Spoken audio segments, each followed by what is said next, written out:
हंताणं नमो सिद्धाणं नमो आयरीयाणं नमो वज्रायाणं नमो लोये सव्यसाहूनं मोक्षमार्गस्य नेतारं भेत्तारं कर्मभूभृतां ज्ञातारं विश्वतत्त्वानां वन्दे तद्गुणलब्धये। तो अपनी चर्चा चल रही है निर्देश स्वामित्व साधन अधिकरण स्थिति विधानता।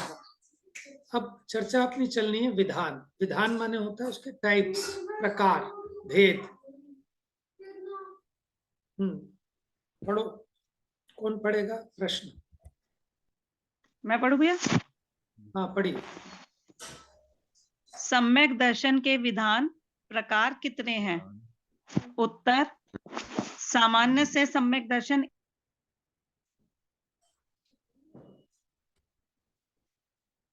विशेष विवक्षा में निसर्ग और अधिगमज, इस प्रकार सम्यक दर्शन के दो भेद हैं।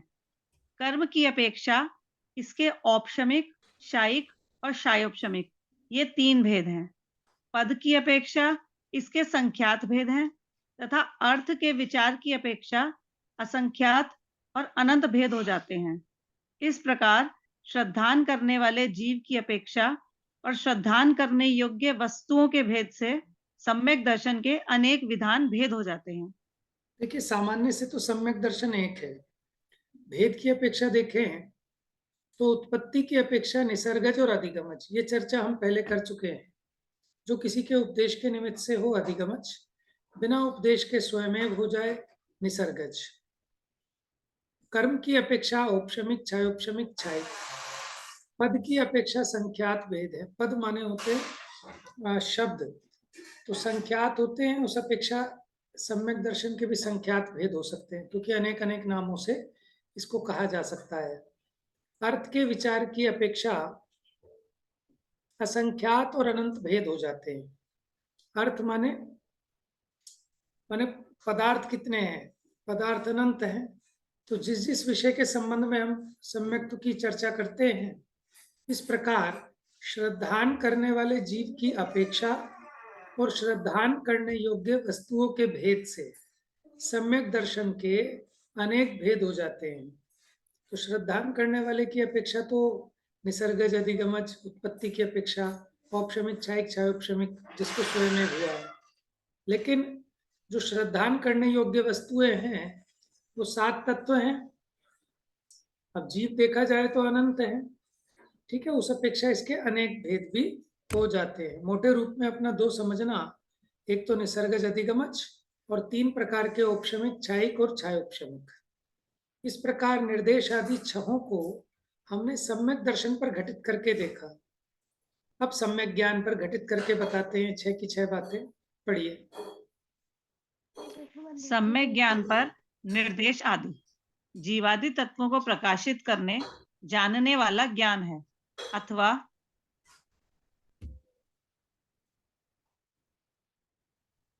भैया मति श्रुत आदि नाम के कहना ज्ञान का निर्देश है। एक मिनट, देखिए, पहला निर्देश होता है उसका स्वरूप कहना। आत्मा में होता है, अतः जीवादि तत्वों को प्रकाशित स्वामी आत्मा ही है, अथवा ज्ञान अपने आकाश। देखिए, पहले निर्देश में उसका स्वरूप बताते हैं। तो जीवादि तत्वों को प्रकाशित करने वाला, जानने वाला वो ज्ञान है, अथवा मति श्रुत आदि नाम कहना माने उस ज्ञान के सामान्य स्वरूप कहना, वो कहलाता है निर्देश। अब ज्ञान आत्मा में होता है, इसलिए ज्ञान का स्वामी कौन है? आत्मा ही है, उसका स्वामित्व बता दिया। ज्ञान अपने आकार स्वभाव का स्वयं ही स्वामी है। अब ज्ञान का साधन क्या है कि ज्ञानावरणी जो कर्म है, जो ज्ञान का घात करता है, उसका क्षयोपशम वो ज्ञान का साधन है। अथवा माने वो ज्ञान का साधन, ज्ञान में प्रकट होने की स्वरूप की शक्ति स्वयं से है, तो इसलिए ज्ञान ही ज्ञान का कारण है, साधन है, आधार। ज्ञान का आधार किसके आधार से होता है? ज्ञान आत्मा के आधार से होता है, इसलिए अधिकरण आत्मा है। अच्छा,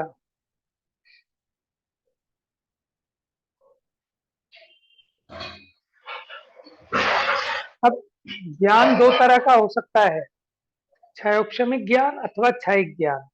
ज्ञान औपशमिक नहीं होता। हमें जब तक छद्मस्त है, केवल ज्ञान नहीं होता, तब तक क्षयोक्षमिक ज्ञान है, और केवल ज्ञान होने पर वो ज्ञान कहलाता है क्षयिक ज्ञान, क्योंकि जो ज्ञान को ढकने वाला कर्म है उसका नाम है ज्ञानावरण कर्म। तो ज्ञानावरण कर्म का अगर क्षयोक्षम हुआ, ज्ञानावरण कर्म के क्षयोक्षम में जो ज्ञान प्रकट हुआ उसको कहते हैं क्षयोक्षमिक ज्ञान। और ज्ञानावरणी का जब क्षय हो गया तो जो ज्ञान प्रकट हुआ उसको कहते हैं क्षयिक ज्ञान। तो क्षयिक ज्ञान केवल ज्ञानी भगवान को है, ठीक है। और केवल ज्ञानी से नीचे जितने हैं उन सबको क्षयोक्षमिक ज्ञान है। तो ये कहते हैं उसकी स्थिति। स्थिति क्या था? निर्देश, स्वामित्व, साधन, अधिकरण, स्थिति, विधान। स्थिति माने ड्यूरेशन, टाइम पीरियड। ये जो सम्यक ज्ञान है इसका टाइम कितना है? देखो, मति, श्रुत, अवधि, मना, पर्यय, ये चार तो क्षयोक्षमिक ज्ञान है, और केवल ज्ञान क्षयिक ज्ञान है। तो ये जो क्षयोक्षमिक ज्ञान है ये सादी शांत है। बताओ, मति, श्रुत, अवधि, मन, पर्यय सादी कैसे है? अनादि है कि सादी है? मति, श्रुत, अवधि, मन, पर्यय बताइए, कौन बता सकता है? शादी है। कैसे शादी कैसे हुए? अनादि से नहीं है क्योंकि जीव। चार इंद्रिय तक तो मति श्रुत तो है ही। मति श्रुति है। मति श्रुत तो सबको होते हैं, बिना मति एक श्रुत इंद्रिय के को कोई भी। जीव नहीं। एक इंद्रिय को भी होते हैं मति श्रुत। कहाँ छूट जाते हैं? अगर छूट जाएंगे तो जीव का नाश हो जाएगा। मिनिमम मति श्रुत ज्ञान तो सभी जीवों को रहते हैं। श्रुत की अपेक्षा है? क्या बताया भाभी जी? मति ज्ञान और श्रुत ज्ञान हमेशा रहते हैं ना साथ में? हाँ हाँ, तो फिर ये शादी क्यों कह रहे हैं? शादी क्यों कह रहे हैं? और दिमाग लगाना पड़ेगा। चलो कोई बात नहीं, हम मत लगाओ, मैं बता देता हूँ। आप बताओ। देखो, मति श्रुत ये सम्यक भी होते हैं और मिथ्या भी होते हैं। तो अनादि से जो जीव को होता है वो मिथ्या होता है, ठीक है ना। सम्यक ज्ञान और मिथ्या ज्ञान है ना। तो मिथ्या ज्ञान तो अनादि से है जीव को, माने कुमति, कुश्रुत। लेकिन जब खाली मति श्रुत लिखा है तो ये सम्यक ज्ञान की बात है। आप समझ रहे हैं? देखो, मति श्रुत अवधि ये सम्यक भी होते हैं और मिथ्या भी होते हैं। अगर मिथ्या ज्ञान की अपेक्षा बात करें तो वो तो अनादि से है जीवों को। लेकिन जो सम्यक मति ज्ञान, सम्यक श्रुत ज्ञान, सम्यक अवधि ज्ञान अनादि से नहीं है, ये नवीन उत्पन्न होता है। इस अपेक्षा ये शादी हो गया। और शांत किस अपेक्षा है कि जब केवल ज्ञान हो जाता है तो ये मति, श्रुत, अवधि, मना, पर्यय इनका अभाव हो जाता है। अथवा यूं कहें कि जिसको केवल ज्ञान हो गया, वहां मति, श्रुत, अवधि, मन, पर्यय वो तो अंश रूप ज्ञान थे, ठीक है। उसकी सत्ता फिर कोई नहीं रहती, या उसी में विलीन हो जाते हैं, ऐसा कहो। तो ये समझ में आया आपको? मति, श्रुत, अवधि, मना, पर्यय ये चार क्षयोक्षमिक ज्ञान सादी शांत क्यों है? किसी को नहीं आया तो पूछ लो, नहीं तो आगे बढ़ते। चलिए आगे देखिए, पढ़िए भाभी जी। भैया एक इंद्रिय को भी श्रुत ज्ञान होता है? हाँ जी, मति श्रुत ज्ञान सभी जीवों को है, निगोदिया को भी। अच्छा, हाँ जी, तो श्रुत ज्ञान कैसे हो सकता है ना? श्रुत वेरी गुड। यही बात हमें भी समझ में नहीं आती, क्योंकि मुख्यपने तो श्रुत ज्ञान का काम ऐसा लगता है जैसे मन का हो। क्योंकि मति ज्ञान से आपने जो कुछ जाना उसके संबंध से किसी अन्य पदार्थ को जानना या उसी पदार्थ को कुछ विशेष जानना, वो श्रुत ज्ञान है। तो एक इंद्रिय, दो इंद्रिय आदि को क्योंकि मन नहीं है तो हमें समझ में नहीं आता वो कैसे विचार कर पाते हों, लेकिन होता है। उनको मन संबंधी नहीं होता। स्पर्शन इंद्रिय है तो स्पर्शन इंद्रिय संबंधी मति ज्ञान और फिर स्पर्शन इंद्रिय संबंधी श्रुत ज्ञान होता है। ठीक है, हम उसका एग्जाम्पल नहीं दे सकते, उचित बैठेगा नहीं, सेट नहीं बैठेगा। बस इतना ही समझना, पहले अपने को क्लियर होना चाहिए मति और श्रुत में क्या अंतर है। जैसे एक इंद्रिय की अपेक्षा देखें, उसे ठंडी हवा लगी तो छूने संबंधी ज्ञान हो सकता है एक इंद्रिय को, उससे आगे तो इंद्रिय ही नहीं है उसके पास, तो उसे रसना का, घ्राण का, चक्षु का, कर्ण का तो ज्ञान होगा नहीं। ठंडी हवा लगी, शीतलहर, तो छूने संबंधी जो ज्ञान हुआ वो तो हुआ मति ज्ञान। और जब ठंडी हवा लगी तो वापिस अपने बिल में घुस गया। अपने बिल में क्यों घुस गया वो? हालांकि एक इंद्रिय में घटित नहीं होता क्योंकि एक वो, इंद्री कौन बिल में घुसेगा? हाँ, एक इंद्रिय में घटित नहीं होता। जैसे वृक्ष है, ठीक है, वृक्ष को शीतल, एकदम शीतलहर चली तो शीतलहर वो चलने पर वो सुखड़ थोड़ा जाता। कुम्भला गया, मुरझा गया। ठीक हाँ। है, तो क्या है कि भले ही मन नहीं हो लेकिन इष्ट अनिष्ट की कल्पना उस संबंध में चलती है। उसको भी ये लगता है कि मेरे लिए अनिष्ट कारक है, तो वो भी अपने विषय में कहीं से हटना और कहीं से लगना, लेकिन वो अपने ज्ञान में नहीं है। हम उसको उदाहरण गम्य भी नहीं बना सकते। लेकिन मति ज्ञान होने के बाद उनको भी श्रुत ज्ञान होता है, लेकिन वो इतना अल्प होता है कि जिसको हम और आप इस प्रकार से समझा नहीं सकते। हमें मन वाले का तो समझ में आता है क्योंकि अपना समझ में आता है ना। अच्छा, हमारे लिए देखो, जैसे हमें ठंडी हवा छुई वो हमें लगी तो हम क्या करते हैं तुरंत, अरे भैया इस बार तो बड़ी ठंड लग रही है, ये बहुत ज्यादा ठंड है, ये तो बीमार कर देगी, चलो शॉल ओढ़ लो, कल से एक स्वेटर फालतू पहनेंगे। ये सब जो विचार चला ये श्रुत ज्ञान का है, लेकिन ये सब मन संबंधी विचार है, तो इसलिए अपने पकड़ में ये तो आता है। लेकिन वो उसको स्पर्शन इंद्रिय संबंधी मति ज्ञान होने के बाद उसके संबंध में कुछ विशेष ज्ञान होता है, या उसमें इष्टपना, अनिष्टपना, जो कुछ भी उससे लगता है वो फिर मति ज्ञान से अगला स्टेप श्रुत ज्ञान में जाएगा। लेकिन ज्ञान बहुत हीन है, इसलिए उतना स्थूलता से समझ में नहीं आता है। हाँ जी, पढ़िए। भैया, हाँ इसमें ये जी, जैसे संज्ञा की अपेक्षा नहीं घटित कर सकते? क्या? जैसे फील, अपने को जैसे फील होता है तो हम अपने को तो फीलिंग वाला मानते हैं मन के कारण, हाँ, है ना? तो एक इंद्रिय आदि में, इनमें भी तो चारों संज्ञाएं जो पाई जाती हैं। हम्म, आहार, भय, जैसे मैथुन, आपने कोई परिग्रह। आ, हाँ, है ना? तो हम्म, वही वाली वो उसकी अपेक्षा भी तो लग सकता है। हाँ, माने इच्छा तो उसको है ही ना, आहार की, हाँ। भय की, मैथुन की, परिग्रह की। तो उसको उसके हाँ। योग्यता प्रमाण है जितने उसके ज्ञान का विकास है, लेकिन वो हम हाँ जी। एग्जाम्पल से ज्यादा समझा नहीं सकते उसको।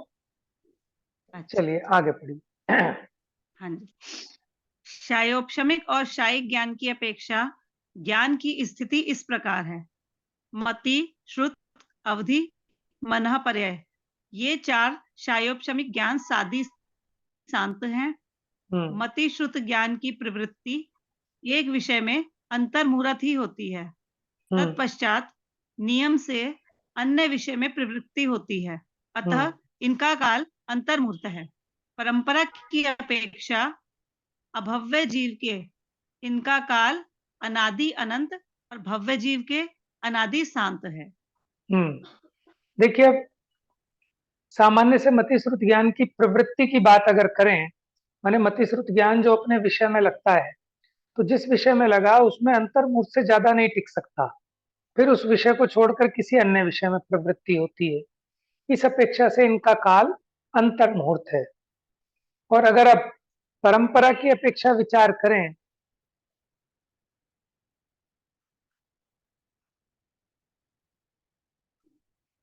परंपरा की अपेक्षा अभव्य जीव के इनका काल अनादि अनंत, क्योंकि उसको कभी भी केवल ज्ञान नहीं होगा। अभव्य को कभी भी केवल ज्ञान नहीं होगा और अभव्य के सदा कुमति और कुश्रुत रहेगा, उसको सुमति सुश्रुत नहीं होगा। ठीक है, तो अभव्य जीव के इनका काल अनादि अनंत और भव्य जीव के अनादि से, माने अब ये कुमति कुश्रुत में लगाना आप ये वाले, और भव्य जीव के अगर कुमति कुश्रुत की अपेक्षा देखें तो अनादि से तो हैं लेकिन उसका अंत आ जाएगा, क्योंकि या तो कुमति कुश्रुत छूटकर सुमति सुश्रुत रूप हो जाएंगे। हाँ जी, आगे पढ़िए। अवधि ज्ञान की अवधि ज्ञान की उत्कृष्ट स्थिति 4 कोटि पूर्व अधिक 66 सागर है। मनापरेय ज्ञान की 8 वर्ष 1 अंतर्मुहूर्त कम 1 कोटि पूर्व केवल ज्ञान रूप शायिक ज्ञान उत्पन्न होकर नष्ट नहीं होने के कारण साधी अनंत स्थिति वाला है। देखिए, अवधि ज्ञान भाई देवों में तो जन्म से होता ही है ना, देवों में तो और नारकियों में जन्म से ही अवधि ज्ञान होता है। जो सम्यक दृष्टि है उसके सुअवधि होगा, मिथ्या दृष्टि के कुअवधि होगा। तो वो जो 4 कोटि पूर्व अधिक 66 सागर का गिनाया था ना हमने, तो यहाँ बनाकर नहीं बताया कि कैसे बनेंगे वो, तो लगभग समझिएगा उसी तरह से बनेंगे जो हमने पीछे पढ़ा था ना छायोपशमिक का, उसमें उत्कृष्ट स्थिति छायोपशमिक सम्यक दर्शन की। तो उस प्रकार से इसमें भी कि उसका अवधि ज्ञान अगर बना रहेगा तो मैक्सिमम 4 कोटि पूर्व अधिक 66 सागर तक रहेगा। मन पर यह ज्ञान केवल मनुष्य को होता है, और मनुष्य की उत्कृष्ट आयु कर्म भूमि मनुष्य को ही हो सकता है ना, मुनि दशा में ही होता है। तो मुनि दशा में रहने की उत्कृष्ट स्थिति कितनी हो सकती है? 8 वर्ष कम 1 कोटि पूर्व, इसलिए उतना काल बताया मना परे ज्ञान का। इन सभी की जगन्य स्थिति अगर कम से कम टाइम रहे तो अंतर मुहूर्त, और केवल ज्ञान तो उत्पन्न होने के बाद नष्ट नहीं होता, इसलिए उसका प्रारंभ तो है, सादी माने आदि सहित उसका प्रारंभ तो है, लेकिन अब उसका अंत नहीं है, इसलिए अनंत है। हाँ, विधान माने भेद, पढ़िए। विधान की अपेक्षा सामान्य से तो ज्ञान एक ही है, विशेष की अपेक्षा उसके प्रत्यक्ष और परोक्ष ये 2 भेद हैं। द्रव्य गुण पर्याय रूप विषय की अपेक्षा उसके 3 भेद हैं। नाम स्थापना द्रव्य भाव रूप निक्षेप की अपेक्षा उसके 4 भेद हैं। मति श्रुत अवधि मनः पर्याय केवल की अपेक्षा ज्ञान के 5 भेद हैं। ज्ञेयाकार रूप परिणत और अनंत भेद हैं। ठीक है, इस प्रकार अवधि ज्ञान के भेद प्रभेद बहुत प्रकार के किए जा सकते हैं। अब इस प्रकार सम्यक ज्ञान पर लगाकर बताया, सम्यक चारित्र पर घटित करके बता रहे हैं सब 6 के 6 निर्देश स्वामित्व, पढ़िए। सम्यक चारित्र पर निर्देश आदि नवीन कर्मों के ग्रहण का अभाव होना चारित्र है, यह चारित्र का निर्देश है। चारित्र का स्वामी आत्मा है, अथवा चारित्र अपने स्वरूप का स्वयं ही स्वामी है। चारित्र मोनीय कर्म के उपशम आदि चारित्र के साधन हैं, अथवा आत्मा की निज शक्ति का प्रकट होना चारित्र होने से उसका साधन आत्मा ही है। आत्मा ही चारित्र का आधार होने से इसका अधिकरण आत्मा है। हाँ, बस इतना रुकिए अभी। देखिए, नवीन कर्मों के ग्रहण का अभाव होना चारित्र है, क्योंकि चारित्र होने पर ये जीव के वीतराग भाव होता है, तो फिर इसके कर्म का आश्रम नहीं होता, बंध नहीं होता। इसलिए इन्होंने उसका निर्देश कैसे किया कि नवीन कर्मों के ग्रहण का अभाव होना चारित्र है। अन्य प्रकार से भी किया जा सकता है, राग आदि का परिहार होना उसका नाम चारित्र है। चारित्र का स्वामी कौन है, किसके होता है चारित्र? आत्मा के, तो स्वामित्व तो आत्मा को है। चारित्र मोहनीय कर्म के उपशम आदि वो इसके साधन है, अथवा आत्मा की निज शक्ति का प्रकट होना वो चारित्र का साधन है। और आत्मा के ही आधार से होता है, तो चारित्र का आधार भी आत्मा ही है। अब देखिए इसके चारित्र के भेद, तो जघन्य माने होता है मिनिमम और उत्कृष्ट माने मैक्सिमम। पढ़िए। जघन्य और उत्कृष्ट के भेद से चारित्र की स्थिति दो प्रकार की है। उनमें से औपशमिक और शायोपशमिक चारित्र की जघन्य स्थिति तो अंतर्मूर्त है, परंतु उत्कृष्ट स्थिति औपशमिक चारित्र की अंतर्मूर्त और शायोपशमिक चारित्र की 8 वर्ष कम 1 कोटि पूर्व है। शायिक चारित्र का प्रारंभ होने पर भी अंत नहीं होने से उसकी स्थिति साधी अनंत काल है। देखो क्षयोपशमिक चारित्र जो है वो यहाँ मनुष्य पर्याय में जैसे हुआ, 8 वर्ष कम 1 कोटि पूर्व कहा ना, तो उसके बाद तो नियम से देव गति में जाएगा, तो वहां तो ये क्षयोपशमिक चारित्र रहता नहीं है। माने मुनि दशा में, जो मुनि दशा है वो अधिक से अधिक कितने टाइम तक रह सकती है कि जितनी बड़ी कर्म भूमि मनुष्य की आयु हो सकती है। तो कर्म भूमि के मनुष्य की उत्कृष्ट आयु 1 कोटि पूर्व होती है, लेकिन वो मुनि दशा 8 वर्ष का होने के बाद ग्रहण कर सकता है ना, तो इसलिए 8 वर्ष कम 1 कोटि पूर्व क्षयोपशमिक चारित्र की उत्कृष्ट स्थिति है। और क्षयिक चारित्र तो उत्पन्न होने के बाद कभी नष्ट ही नहीं होता, इसलिए साधी अनंत काल है। अब भेद बताते हैं उसके विधान की अपेक्षा। पढ़िए।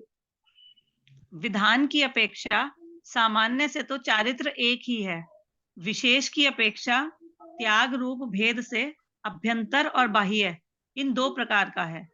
कर्म की अपेक्षा औपशमिक, शायोपशमिक और शायिक ये 3 भेद हैं। यह नाम स्थापना द्रव्य भाव रूप निक्षेप की अपेक्षा 4 प्रकार का है। चारित्र के सामायिक, छेदोपस्थापना, परिहार विशुद्धि, सूक्ष्म सांपराय, यथाख्यात ये 5 भेद हैं। जीव के परिणामों की अपेक्षा इसके संख्यात, असंख्यात और अनंत भेद हैं। देखिए मोटे रूप में जो हम चारित्र की बात करते हैं, एक ये भी आती है देश चारित्र, सकल चारित्र, और वैसे 5 प्रकार का चारित्र गिनाया गया है जो यहाँ लिखा है। सामायिक, छेदोपस्थापना, परिहार विशुद्धि, सूक्ष्म सांप्राय और यथाख्यात। ठीक है, जब इसकी चर्चा जहां आएगी प्रकरण में तब करेंगे। इस प्रकार अभी हमने एग्जाम्पल देखे कि किसी भी चीज का ज्ञान करना हो तो उसका निर्देश करना चाहिए, उसके स्वामी का पता लगाना चाहिए, तभी तो उसके बारे में सही से जानकारी मिलती है। लौकिक में भी आप किसी चीज के बारे में जानना चाहते हैं, आपने कोई नया इंस्ट्रूमेंट देखा, ठीक है, आप ट्रेड फेयर में गए, आपने कोई इलेक्ट्रॉनिक नई आइटम देखी, तो पहले तो उसका निर्देश बताएगा बेचने वाला कि ये किसकी है, माने कौन इसका मालिक है, किससे मिल सकती है, ठीक है, फिर ये किस कारण से, माने वो सारी चीजें, किसी भी चीज के बारे में आपको नॉलेज लेनी है, क्या क्या प्रकार की हैं, कितने कितने इसमें रंग होते हैं, कितने टाइम तक चलेगी ये सब बातें किसी भी चीज को जानने के लिए आवश्यक हैं। उसी प्रकार यहाँ मोक्ष मार्ग के प्रकरण में आपको जो सम्यक दर्शन ज्ञान चारित्र को जानना है, जीवादि 7 तत्वों को जानना है, तो उनका ज्ञान, निर्देश, स्वामित्व, साधन, अधिकरण, स्थिति, विधान, इस तरह से उसके स्वरूप को विशेष समझा जा सकता है। तो आपको उसका विशेष ज्ञान होता है तो उसमें दृढ़ता आती है। अब जीव पर, अजीव पर कैसे कैसे घटित करेंगे, आप थोड़ा सा सोचना, चर्चा कल करेंगे इसकी। ठीक है। बस आज इतना ही। जा वाणी के ज्ञान से सूझे लोकालोक, सो वाणी मस्तक नमो सदा देत हूँ धो।